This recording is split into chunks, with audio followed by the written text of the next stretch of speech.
Welcome back. This is a comparison video between the Fruits Basket Yen Press Collector's Edition and the original Tokyopop releases. Of course, this would be Volume 3, and then its corresponding volumes of 5 and 6. Before I get started, this is probably going to be my last of the comparison videos between the Yen Press and the Tokyopop versions, just because school started on the 22nd.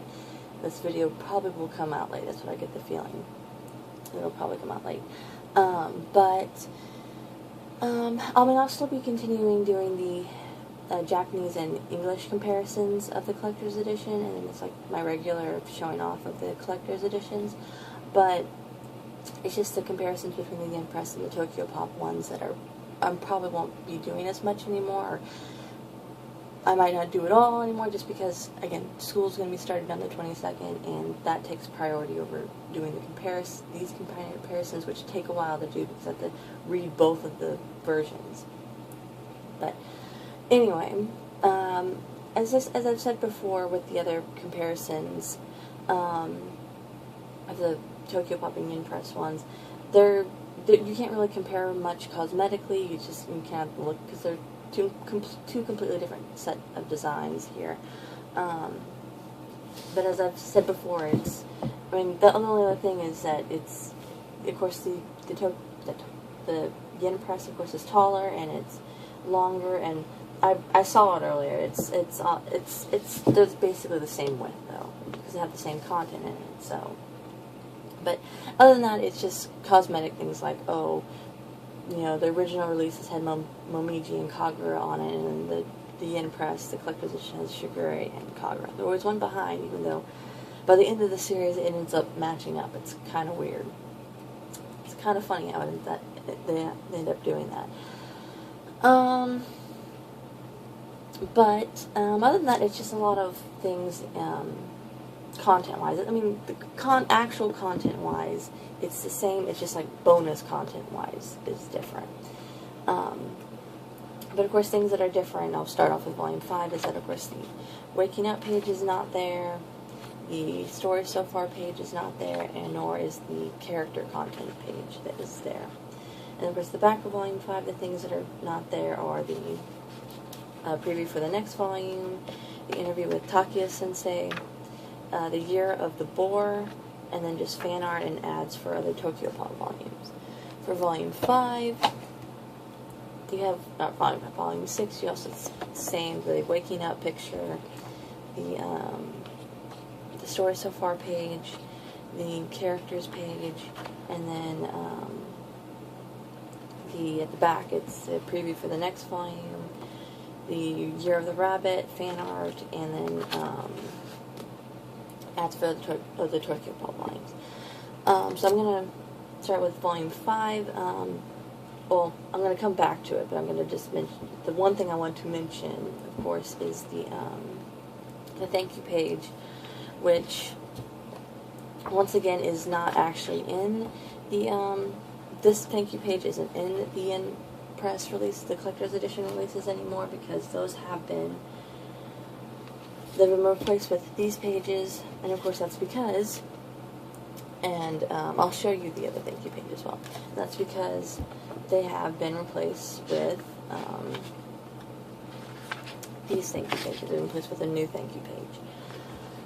Now I'll get back to Volume 5 because it has something kind of bigger and kind of important to talk about in there. For Volume 6, of course, Volume 6, once again, thank you page is not, this thank you page isn't in here. The thing I want to show is from pretty much this point on in the series, there may be a couple more Emake pages, but from this on, Natsuki Takuya from this point on usually just has filler sketches with like some comments on it, to which the, is it this one? I think it's this one. Yeah. To which from this point on, and there's some other filler sketches like this as well. The difference here is that the Yen Press, I mean, it has the pages, the filler pages in there, or the filler sketches in there, but what it doesn't have is the creator commentaries, which makes sense because she had said in the thank you page of Volume 1 of the collector's edition that she didn't find the she didn't want the creator commentaries in them anymore because she didn't think that they were relevant. So I understand why they're not there anymore. So you still get the filler sketches, you just won't get like the little comments on it, which is fine. Now with that being said, there is something of which I have to go back to Volume 5 to explain. So at this omake page,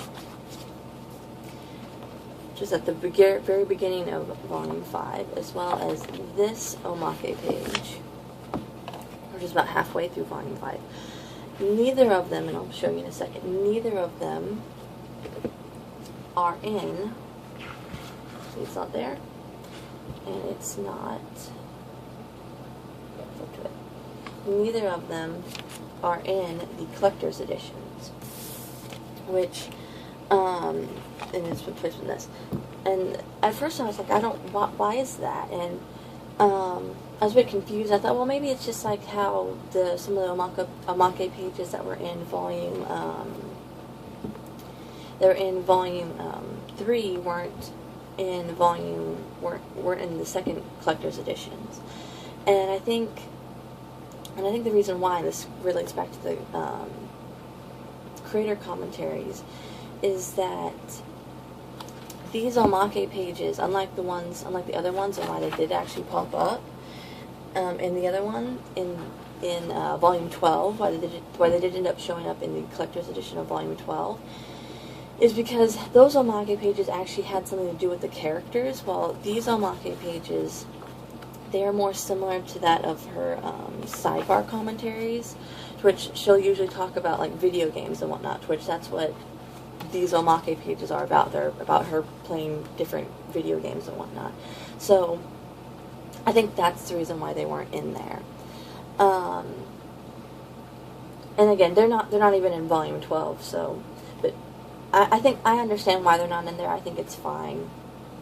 It's understandable. She didn't think they were relevant because they're not actually relevant to the actual story, and they don't actually have the characters in them. So I understand why. The only other thing, which it's not really big, it's just kind of something I thought was funny, because it's both in the English version and in the Japanese version of the collector's edition. But for some odd reason, between the end of chapter 26 and the start of chapter 27, they added this little extra page in here, and it's quite relevant because like it happens a couple more times throughout the collector's edition of Volume 3 that this little random page is added in between chapters, which is, again, it's both in the English and in the Japanese versions of the collector's edition. So I don't really understand why they added those in there, but they just did. And it's like, okay, that's kind of random. I'll go with it, but it's kind of random. But other than that, there's really much not to talk about. I mean, it's just it's the same content, the same stories getting across, the same messages, the same meanings. It's just said ever so slightly differently, and it's just bonus content that's different. That's really is all that's different between them. And of course, those two omake pages, which again, I understand why they were removed because they're not really relevant to anything. But other than that, that's really about it. So, as I said before at the beginning of the video, this is probably going to be my last comparison between the Yen Press and the Tokyopop releases. But I'll still continue doing the comparison between the English and Japanese of the collector's editions. I'll still be doing those. It's just these because these I have to read both of them, and it takes a really long time to do. But other than that, that's really about it. So the only thing I have coming up is another, at some point later this week will be another video that I'll be putting out. And other than that, that's really about it. So and you'll see me then, in probably a couple days or so. And so until then, bye, I guess.